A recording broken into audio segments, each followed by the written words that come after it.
think it's funny because people think of Star Wars as like the future and lasers and stuff, but it's not at all. It's always been very grounded and historical in its influences. The second you start analysing costumes or guns in Star Wars, they all have an historical influence. What I found so interesting is you go around, like, you know, the prop department, they got the weapons out, and there's your favourite gun from Star Wars, and then they show you a gun from World War II, and they're pretty much identical.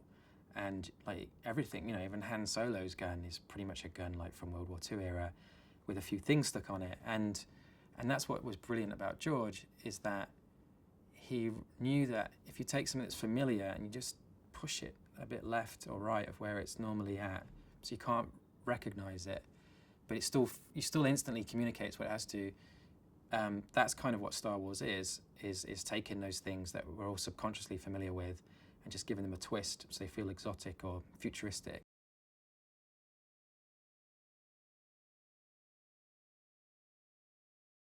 She does make it seem so easy that you forget what she's going through sometimes. And I used to, as amazing it is to make Star Wars, and it's also very hard.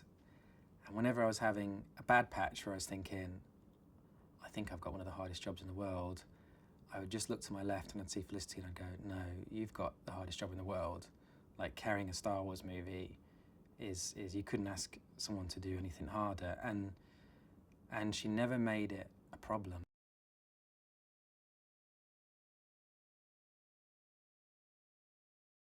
Diego, he comes to the table like instantly. He's the most likable guy in the world. Like, Diego walks through a door and you just want to be his friend straight away. I don't know what it is about him. I don't know how he got it, but he has it.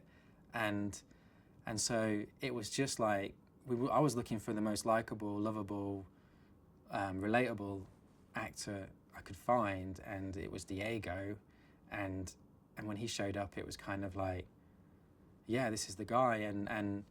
And you know, give him a gun and give him some training and he can be a soldier.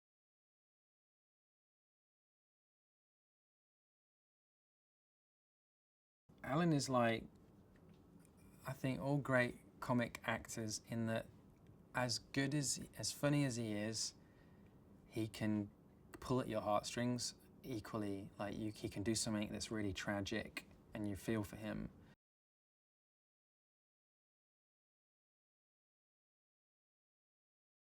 I kind of really enjoyed the opportunity to tell a story that is magical and epic, but from the point of view of a normal person, and how you don't need to be superhuman to affect the world for the better. Like, the idea that only Jedi can do anything good or significant in the world is, I think, the wrong lesson of Star Wars. I think what Star Wars is about is that it doesn't matter where your background is from, no matter who you are, you can make a difference.